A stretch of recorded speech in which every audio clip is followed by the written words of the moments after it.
Hello guys, ఎలా ఉన్నారు? ఇన్నేళ్ల నిరీక్షణకి ఫ్యాన్స్‌కి ఆనందంలో మునిగిపోతున్నారు.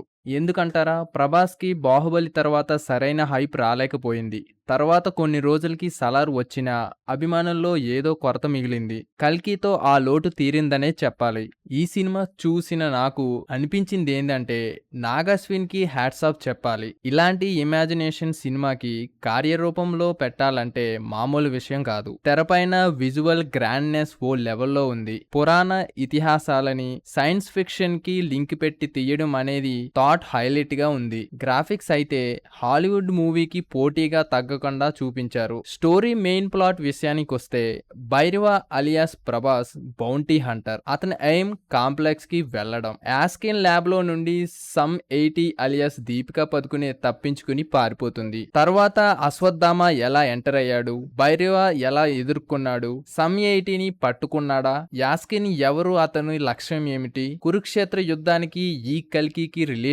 ఏంటి అనేది సినిమా చూసి తెలుసుకోవాల్సిందే. సినిమా పాజిటివ్ విషయానికి వస్తే, గ్రాఫిక్స్ అండ్ అశ్వత్థామ, కురుక్షేత్ర యుద్ధ నేపథ్య సన్నివేశాలు, క్లైమాక్స్ లో వచ్చే ట్విస్ట్లు రివీల్ మాత్రం సర్ప్రైజింగ్ గా ఉంటుంది. మైనస్లు ఏంటంటే సాంగ్స్, సెంటిమెంట్ వర్కౌట్ కాలేదనే చెప్పాలి. యాస్కిన్ ఎంపైర్ హిస్టరీని ఎస్టాబ్లిష్ చేయలేకపోవటం, ఇవి తప్ప సినిమా చాలా గొప్పగా ఉంది. మన తెలుగులో సైన్స్ ఫిక్షన్ మూవీ మన ట్రెడిషన్ కి తగ్గట్టుగా తీసిన విధానం 100% మెచ్చుకోవాల్సిందే. ప్రభాస్ పాత్ర స్క్రీన్ పైన తక్కువ నిడివి ఉన్నట్టు అనిపించింది. బహుశా నెక్స్ట్ పార్ట్ లో ఉండొచ్చు అనుకుంటా. కల్కి ఎవరనేది మాత్రం క్వశ్చన్ మార్క్ లా ఉంది. ప్రభాస్ ఫ్యాన్స్ కి మాత్రం ఫీస్ట్ లాంటిది ఈ మూవీ. ఎక్కడా నిర్మాణ విలువలు తగ్గలేదు. ఈ కల్కి యూనివర్స్ కంటిన్యూస్ అని ఎండింగ్ లో చెప్పారు. Don't miss it. థియేటర్ లోనే చూడండి. సినిమా చాలా బాగుంది.